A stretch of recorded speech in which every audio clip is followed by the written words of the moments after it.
Hey, how are we doing today? Welcome to Your Successful Retirement. We're in part two of helping your adult children financially. Last time we talked a lot about things that changed over the last, say, 20 or 30 years that affected the 25 to 40-year-olds and how their lives are very different than the previous generations in terms of homeownership and things like that. Today, I want to talk about changes that are coming, because that's probably just as important, is not only trying to work with what our children have right now, but also focusing on what other future problems are they going to face. And one of those things is Wayne Gretzky always said, is I don't go where the puck is, I go where the puck is going. That's what we want to do. We want to go where the puck is going. We want to figure out where things are going financially and how to take care of that. And why am I talking to you? That's probably a good question versus that previous, next generation. You got the time. I look at my daughter and son-in-law with two kids under two.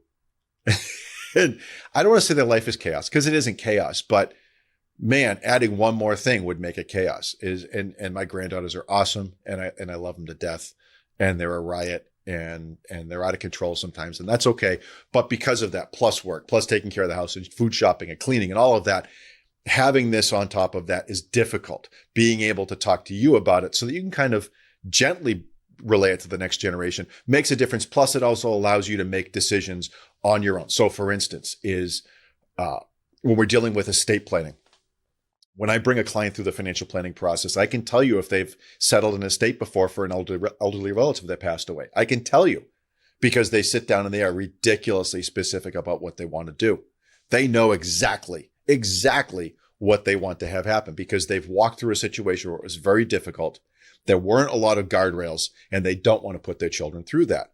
Same thing here. It allows you to make decisions to make sure you're taking care of your kids. You don't want to enable them. We talked about that last time. We're not just going to throw money at them. We're going to allow them to to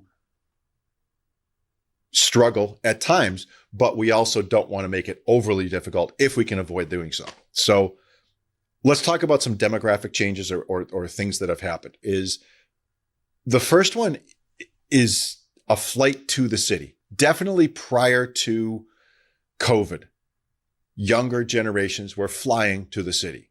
And that's very different for somebody like me. I'm not a city kid at all. We lived in the city for 2 years, me and my wife. It was fine. I like a yard. I like being able to stretch. I like not to be able to have to fight for a parking spot. I don't go out a lot. I don't go to the clubs. I don't go to the theater or concerts, sporting events to some extent, but not a big crowd guy. So that's not something that's in my wheelhouse. But younger generations are definitely looking at trying to get back into the cities. They want to be close to all those things, the sports teams and the theater and the concerts and the restaurants and all of that, because of, as we talked about last time, their focus is on experience. Their focus isn't on stuff. The stuff generations have kind of played out, and now we're focusing on experiences. And I don't know if I mentioned this last time or not, but you want to talk how that's shifted. Is our population overall isn't that much bigger today than it was, again, 20, 25 years ago. Go to some place that is a tourist destination. So go to Disney World. It's packed. It's packed versus when my girls were little. It is just wall to wall people all the time. Go to Paris. My sister went to Paris last summer, 2 summers ago. She said it was insane trying to get up to the Eiffel Tower. And it was just, you were stuck like sardines in a can the whole time. She said it was not pleasant. It was not fun.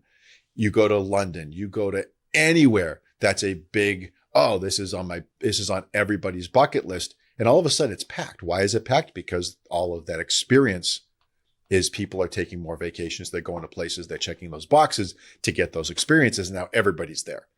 So maybe we'll go back to stuff. What we're finding is the difficulty with this race to the cities is the costs are going up dramatically. And the difficulty is that the cities do an awful job of building. They just do a terrible job, especially primarily in the Northeast and the West. And we'll talk about, as you look at like Houston or Austin, even Dallas, Fort Worth area, Florida, very builder friendly. They will build things like crazy. You come to Boston, because that's the one I know the best. It's 150 years worth of regulation, and nobody wants to give up their little fiefdom of, oh, that used to be in charge of that. So somebody's going to get me to sign off on that thing. They forget that their job is to help people do these things. Yes, it's about safety. Absolutely. But when the safety becomes part of a bigger bureaucracy of control, that becomes a problem. Ergo, the only things that get built, and they're building this massive high-rise building over South Station. It's like floating over South Station. South Station is the major rail station in Boston. And they're building this giant high-rise, and it is unaffordable if you want to open a business there or you want to live there, because it's mixed use. It's unaffordable. Nobody's ever going to move in there that makes $150,000 a year. That's a lot of money in this country. $250,000 a year. You're not moving in that building. A couple million a year. Okay, you can move in. And that's the type of building that gets built in those areas, because that's the only people that can afford to build, is developers that can sell condos for ridiculous amounts of money, can afford the red tape. So these cities are trying to figure it out. In Massachusetts, we have a thing where they're trying to push lower income city folk out to the suburbs, which is a disaster situation. There's this town near me, Berkeley, Massachusetts. It's the West Virginia of Massachusetts. You don't go there unless you want to go there. And Berkeley's a lovely place, and West Virginia's a lovely place. Don't get me wrong. I love West Virginia as well. But it's not like, I think they might have 2 Dunkin' Donuts now. Depends on, there's one like on the line. There's one gas station. Oh, no, I'm sorry. They built a second gas station. They built a whole second gas station. There's not a traffic light in the town. There's no reason to go to Berkeley, Massachusetts, unless you're cutting across, getting from one important place to another, or you want to be there. They're being forced to build a large apartment complex for low-income housing to make sure that people that can't afford to live in Massachusetts, that can't afford to live in Boston, can live someplace else. Why not build that in Boston? I don't understand, because it's too difficult. There's too much red tape, and they've decided we're just going to push it out to the suburbs and solve the problem that way, and causing all of their unintended consequences. So our kids are going to face a situation where they may be willing to take less in other places in order to get more. I was looking at something just recently. Might have been on Instagram. It might have been on YouTube. Might have been just on TV. I forget. And they were showing this apartment, and this apartment was literally, it was maybe 8 by 20, if that, and including the bathrooms and the kitchen. The kitchen was tiny. They were so proud of the kitchen because you could get an oven in there and this and that, in Manhattan, and it was like $5,000 a month. I can't even conceive of that. Is you're living in this place that you don't want to be in. It's a bed and a shower, and the shower was in the middle of the kitchen, which was weird. There was a bed, a shower, bathroom, barely a kitchen, and that was it. And if you want to live in Manhattan, it's $5,000 a month. It's possible that our kids will make other choices that will affect that. So for instance, they may save less for their own retirement. They may do less things. They may delay home ownership till a later date and try to stay in those places longer, which leads to the second thing demographically that's changing is birth rate. First of all, is younger people are having kids at an older age. That's just shocking to me. I don't understand it. I look and I guess it's that whole mentality of now versus later, and the experiences and all of that, and the travel. I always have a 10-year plan, so I'm always looking in the future, and I think, man, do I want to be 60 with a high schooler? No, I do not. But that's becoming more and more common. That's going to affect their ability to save at retirement, because they're paying for college at the same time they're trying to save their last couple of bucks for retirement. It might delay their retirement. It might affect all of those plans. In addition, our kids are having less kids. I think the birth rate per woman in the United States right now is at 1.7. I think I read the number recently. I forget. I think it was somewhere around. I don't think it was 1.9. It used to be 2.1. I'm pretty sure it was 2.1 when when I got married 30 years ago. It's at 1.7, which means we're not replacing all of the population. It's slowly starting to shrink. We have to be aware of that. You've got a situation. I also heard this one recently. Is South Korea, their birth rate per woman is 0.7 because it's expensive to live there. It's expensive to raise a child, so they're not raising as many children. And I don't know. I think like every 35 years they're going to halve the population. That's extreme. What are they going to do? At some point, Europe is going to get to that place. At some point, the United States could get to that place. There is part of the big, beautiful bill that has been kind of winding its way through Congress. It may have passed by now. Hopefully it didn't. That's a different podcast for a different day. But part of that is trying to give financial incentive to parents to have more children so that we can make sure that we maintain that population level.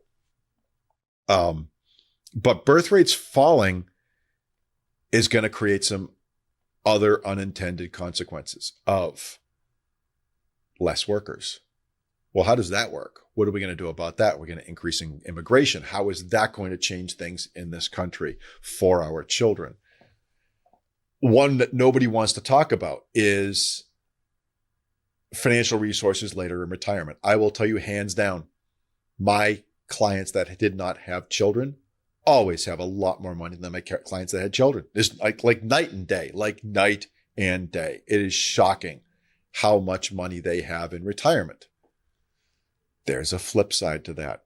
And the flip side is, who's going to take care of you when you get to be 85?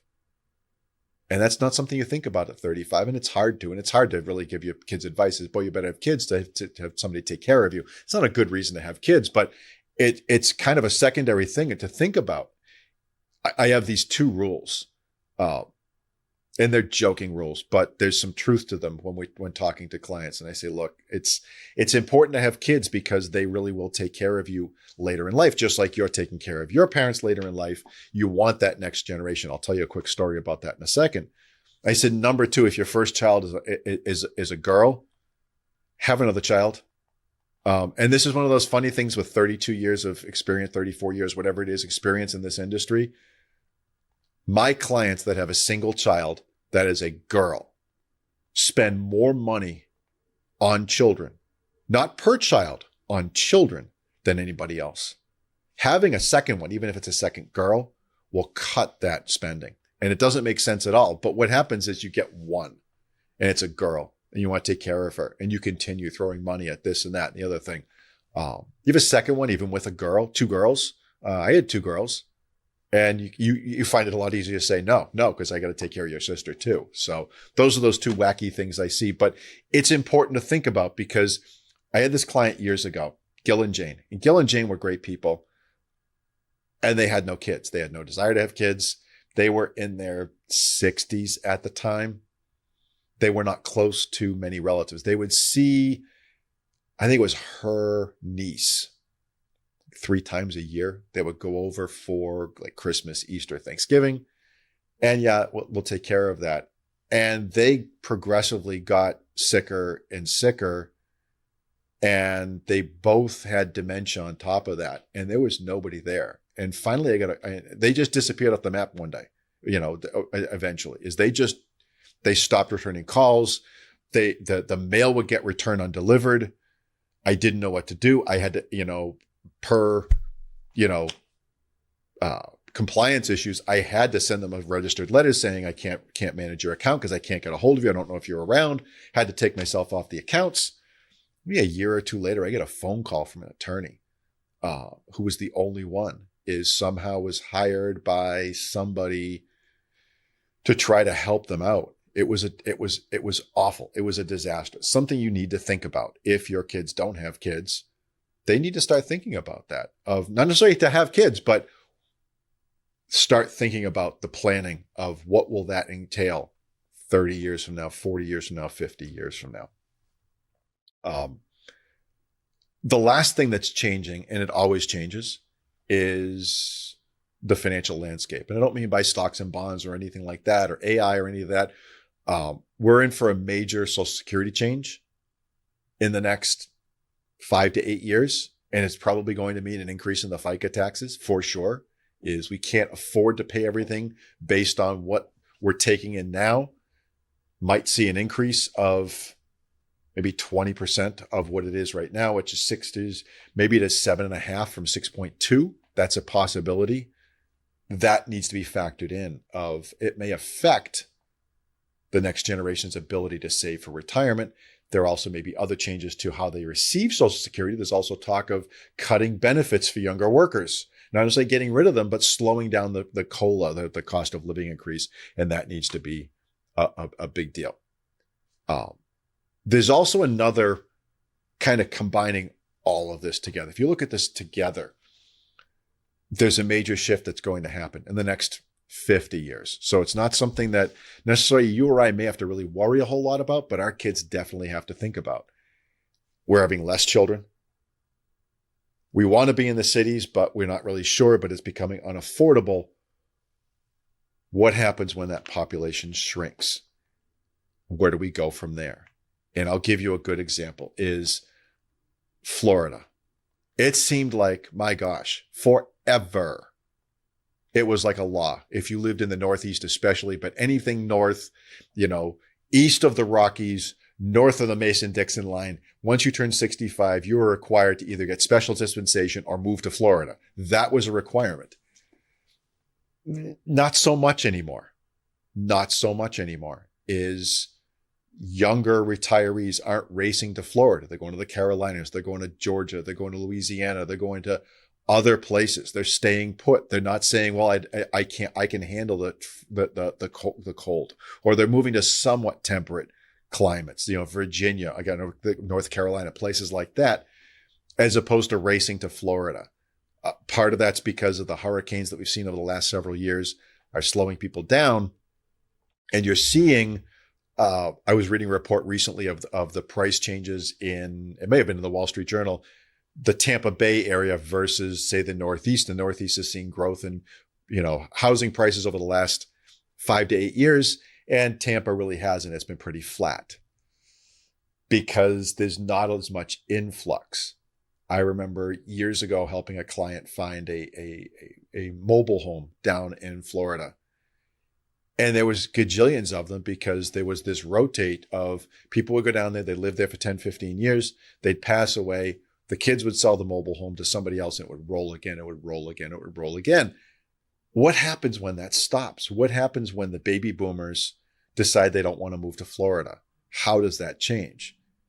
And I've been thinking long and hard about that because I'm not sure. I was in Detroit 25 or so years ago. We had a baseball trip, me and my brother. My brother did a great job. We used to visit, I think we visited just a shade over half the baseball parks before life just got busy, more for me than for him. He did a great job of putting these trips together. We'd go to a city or a couple of cities we try to do and just go to these different parks and experience them.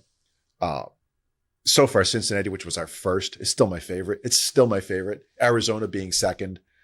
Great American Ballpark's third. So those are my top three. Fenway is not in that list. Fenway is not in that list. It is not. It's just, sorry. Grew up there. Just don't like it. So we go into Detroit, our first trip. We had gone to Cincinnati, Cleveland. Cleveland was nice. And then we drive to Detroit. And this was right at the bottom of Detroit's whole situation. They lost, 80, 90% of their population. The funny thing about Detroit is that whole area, if you've never been there, is flat. It's flatter than a pancake. And there's so much land. There's nothing. You get outside of Detroit, there's nothing. It's woods and fields and things like that. So going out was easy. So when they're building up Detroit between the 19-teens to the 1960s, they're pushing out, they're not going up. You think of Boston, New York, places like that. Chicago they're confined. So they have to go up. Well, Detroit went out as they built more and more neighborhoods. And then between the worker flight of the 60s and beyond, and the problems with the auto industry, it wound up losing 80-90% of the population, which shouldn't be a big deal if you're in a regular, eastern city like Chicago, New York, Boston, where people are concentrated because they went up. Well, now they're out. And you might have a neighborhood of 30 homes where only 2 or 4 of them are actually occupied and the rest of them are vacant. How do you get facilities and services? How do you get police and fire and water and electricity to those areas? And they struggled hard in Detroit. And they've over the last 20, 25 years done a great job of kind of bringing that back. And again, that flight back to the city has definitely helped Detroit. And you're seeing a lot of younger people move in because they want to be close to the sports teams and all of that. What happens when that happens to a whole state? When a whole state goes like that you're all of a sudden seeing people aren't racing down there. I think of like the Villages, which is just outside of Orlando. If you've heard of the Villages, it's like this gigantic retirement community. It's a retirement town is what it winds up being. What happens if 10% less people move in as they rotate through the next generation? I don't know. Who backfills that? I don't know. Do we utilize that as something else? Does it stagnate? What happens to Disney World? Does Disney World, kind of survive? When we were driving into Detroit, we tried to stay at this hotel, which was probably a lovely hotel in the 20s, 30s, 40s, 50s. It was not. We didn't stay. It was scary. The lobby was unbelievably beautiful. The rest of it was very scary, but we wound up parking our car there. I think we passed no less than, this was a major road in downtown Detroit, like 4 disassembled abandoned cars between getting off the highway and getting to this hotel in 2001, 2002, whatever it was. What happens if that's an entire state? And that's a real issue of how all of these demographic changes are going to come together and make massive changes in how we deal with things. Are we going to increase immigration? Are we going to increase immigration legally? We have a very different system than, say, Canada. Canada, I think, does a pretty good job versus the U.S. The U.S. immigration system is one that was created at a time where they were trying to stop certain people from getting in, which I guess you're always doing. And they set up something. They said, "Oh, we'll just bring in more of the people we like," and we don't live in that society anymore. Whereas in Canada, what they're looking for is, what are you going to bring to the table? That's like their overarching concern for immigration, legal immigration, is, what are you bringing to the table? How can you help us? Because if you can help us, we want you here. If you can't help us, we don't want to see you. You can visit, but you're not living here. We have too many resources that you'll utilize. We're not interested. So, for example, trying to retire to Canada as an American citizen, it's actually kind of hard because you're not bringing anything to the table. You're actually going to, if you're going to declare Canadian residency, you're going to be a drain on the healthcare system. They look and they go, "Yeah, not interested. We really don't want you here. Go stay in the United States. You can come visit. You can own property here. You can come visit, but you're an American. You're not a Canadian." That's kind of, will we change to something like that and increase immigration as our population shrinks overall across the country? Are we going to regionalize and come closer together, which they tried in Detroit, and it wasn't very effective, telling people they have to move out of their houses that they lived in for 30 or 40 or 50 years because they're going to destroy that neighborhood? Didn't go over well. Or are we going to backfill with people from someplace else in order to make sure we maintain population? And that's something we need to think about. So what do you take away from all of this? The first is to think like a sage. Like I talked about earlier, is you're probably in that stage of life that if you have adult kids, that you're the sage. Let me explain what I mean by that is, and I had a guy that I was serving on a board of a civic organization with talk to me about this, and I was kind of leading the board at the time. And he was kind of an advisor to the board. I didn't really realize this at the time, and I kind of poo-pooed it, but I get it now. It makes a lot more sense now. He kept calling me you're the king. And I'm like, dude, I do not refer to me that way. He goes, no. I'm the sage. You're the king. I'm like, I still don't get it. He said, let me explain. He said, you start out this life as a page. Your job is to support and to help somebody else. That's part of the bigger organization. He said, you then get promoted from page to knight. You become a knight. You go out and fight the battles for the king. Is that your job? You don't develop your battles. You go fight the battles. You go conquer X, Y, and Z. He said, eventually you become the king.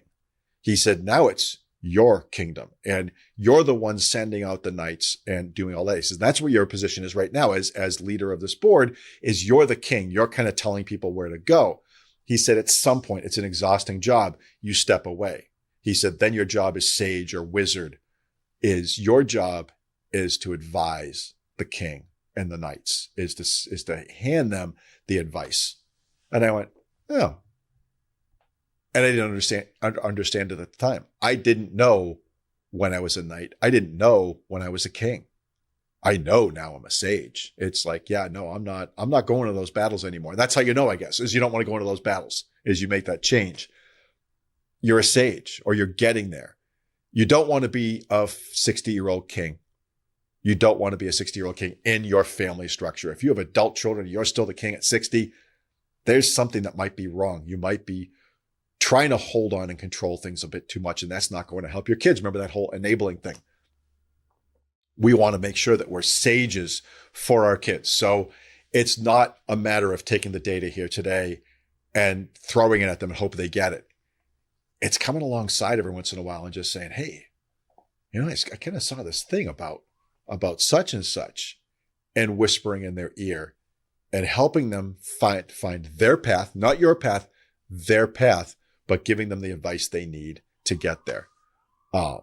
Second is, I talked about this really early, is kind of preparing for your demise early, whether you've dealt with that in the past or not. Again, going back to that Florida thing, being aware that things may not work out the way they appear today, is you may have property that may not be desirable. And while it's difficult to get rid of that sometimes, emotionally, it may be important to do so. I've seen plenty of clients that hold on to things way too long because there's an emotional attachment, and they cause their kids grief, and grief that they did not want to give their children. Be aware of that. Be aware as you get older of, this is for this time. I'm so proud of my parents. I can't see this. I can't see the world this way. I'm trying real hard. They've lived in, let's see here, 1, 2, 3, 4, 5. 5 houses while they had kids. From when they got married to when my sister moved out, maybe 6, 7, 8, 9. They've had 10 houses. And moving out of what was my childhood home, not a big deal. Not a big deal. Moving out of a house that they owned for many, many years, first as a second home, then living in it, and selling it during COVID because it was just time to go and move on to the next stage of their life. And